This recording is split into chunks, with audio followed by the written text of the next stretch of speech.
just competed, and there are a lot of comments, and this happens every single year I compete, where people are like, man, you're looking smaller than last year, you're not looking as good, and that happens every single time unless you win. But do keep in mind that I'm competing in an untested organization, so you're holding me to the same standards that you hold other people who are on steroids.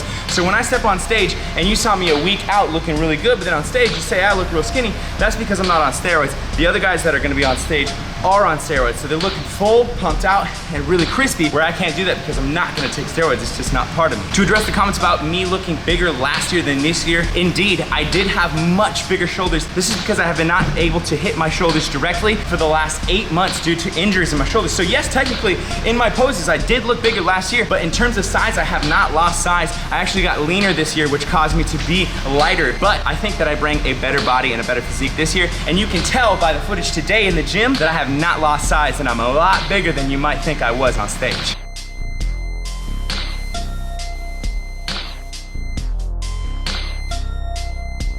Oh, what's going on, guys? Check it out. So I'm just sitting down real quick to drop this video and explain to you guys what my plans are going into this post-competition diet. Like, what am I gonna do to minimize the amount of fat that I add on, and what I'm gonna do in terms of like binging cravings. Am I gonna go into binging? I'm gonna allow myself to do it for a few days. How do I minimize the damage that comes from these kind of like cheat days or binges or whatever you wanna call it? Just basically what's gonna go on for the next 2 to 6 months. And how maybe this can help you. Like, maybe you can see like my plans and kind of implement some of the ideas and plans into your own structures. Maybe just like give you some input and insight on my ideas with this. So this is what I'm eating right now after my workout today. It's my first workout back.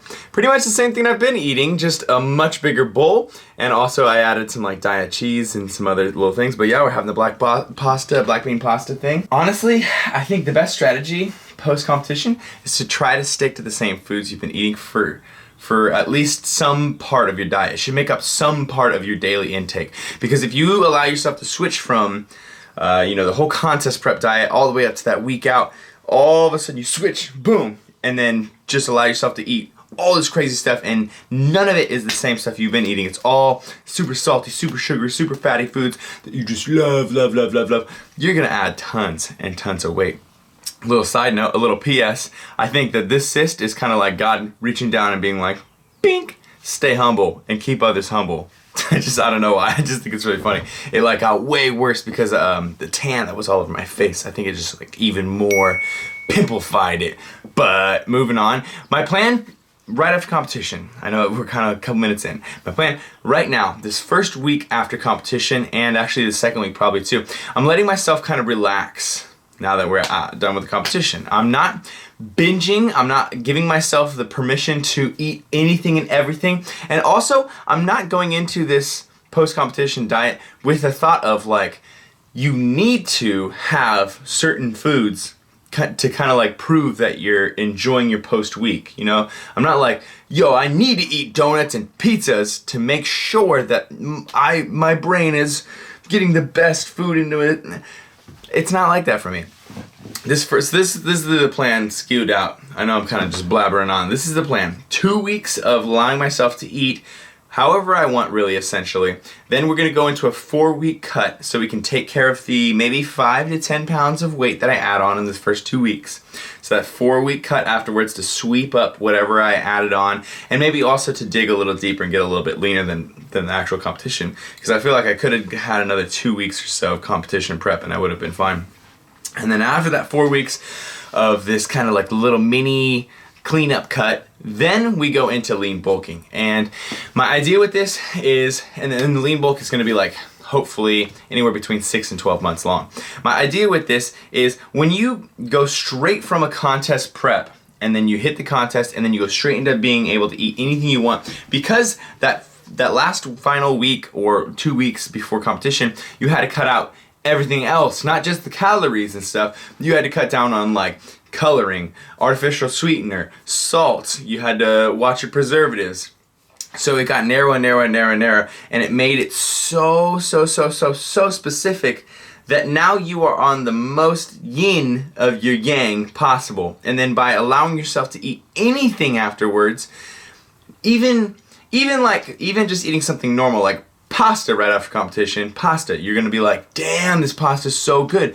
But if the first thing that you eat after competition is something that's extremely dense in calories and really good, like a donut or something, because you've been used to eating maybe like brown rice with no flavoring at all, and then you have a donut that has 1,000 calories packed into 6 bites. You're gonna have each bite be this many calories. It's of course not only gonna taste good, but it's gonna taste amazing as hell, and you're going to end up binging because you're going to want the same volume that you're used to, but the bites that you're eating are gonna be worth a lot more calories. So by eating the same 36 bites that makes you happy when you were in contest prep, you're gonna be getting like 10 times the calories. And some people are like, you know what, you earned it, let yourself go and have that. But I don't wanna let myself go. I don't wanna ruin like half the progress, because I've done that before. This time I'm going into this a lot more strategized, I suppose, because the first time, man, I let myself go really bad. The second time I was like, oh, I'll be fine, but I'm gonna let myself go a little bit. And then I just went really hard for days and days and days. Anyways, one of the tips that I think you should do is keep implementing some of the foods that you're used to into your post weeks of dieting, simply because you already enjoy those flavors. Now you can add a few little things to them. Like I said, I had extra volume, so you can add volume to it. You can add like maybe some extra sauces, some extra sodium that you weren't used to. Just those little things are gonna make those foods like amazingly better. You know, maybe you're having oatmeal all the time. Now you can add 2 tablespoons of peanut butter in there instead of PB2 or whatever. And maybe you can add like a ton of Splenda in there, or stevia or something that you weren't allowed to have during prep. And now it's gonna taste just amazing. And if you decide to, or you don't even have the control over yourself and you binge and you go hard on whatever it is you're eating, like oatmeal, like I was just saying, then you're not gonna feel as bad when you have 7 servings of oatmeal as you are when you have 7 servings of donuts, 7 donuts, you know what I mean? You're gonna be like, all right, I carved up pretty hard last night, but you're not gonna wake up feeling just disgusting, having sugar mouth and everything. Oh, that is the worst thing in the world. Yeah, I think that pretty much covers it. I think this is a good way to go into your post recovery, especially if you know that you are going to need to have a little bit of time to like rest and eat kind of freely. I think giving yourself a little window of whatever you decide, maybe 4 days, maybe a week, 2 weeks, like I'm doing, and keep in mind that you don't want to add tons of fat, but allow yourself to eat certain things and then clean it up a little bit. And then allow yourself to come out of the cleanup cut into the bulk. And because you're coming out of the cleanup cut, that 4-week cut afterwards, because you're coming out of that and you're just cutting calories, you're not worried about stepping on stage. You're not worried about cutting preservatives and coloring and sweeteners and all that, you know, all that crazy meticulous stuff. Now when you get done with that 4-week cut, you're not like, I need food. You're just like, all right, I came out of a cut. I don't want to ruin the last 4 weeks of progress that I just put in. Like, why did I do another month of cutting, especially after the competition? I'm still doing cardio and stuff. It's crazy. It's going to inspire you not to want to go binge as hard. And because the contrast is not so wide, it's a little bit closer now because you're just going from cutting to bulking finally. It's not going to be as big of a problem. At least that is my theory. Of course, there's always unscheduled binges. There's always unscheduled problems and things that happen. Sometimes you can't control yourself.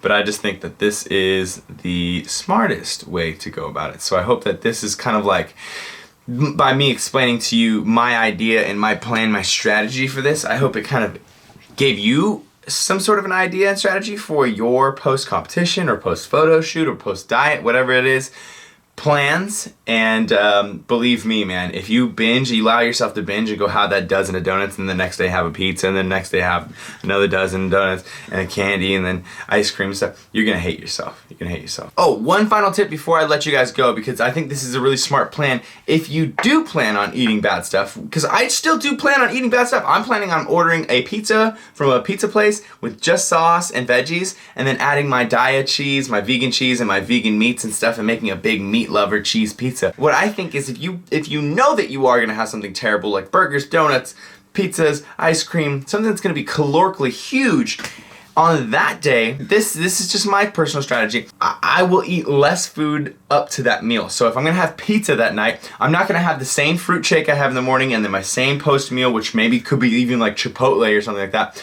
and then go force the pizza down at night. When I could just wake up, treat it like it's a contest prep day or whatever, and be like, okay, I'm gonna wake up, have a little bit of food, maybe like 1 serving of oats, have my coffee, head to the gym, kill it, come back, have some tea, maybe have a small black bean pasta meal, and then have the pizza.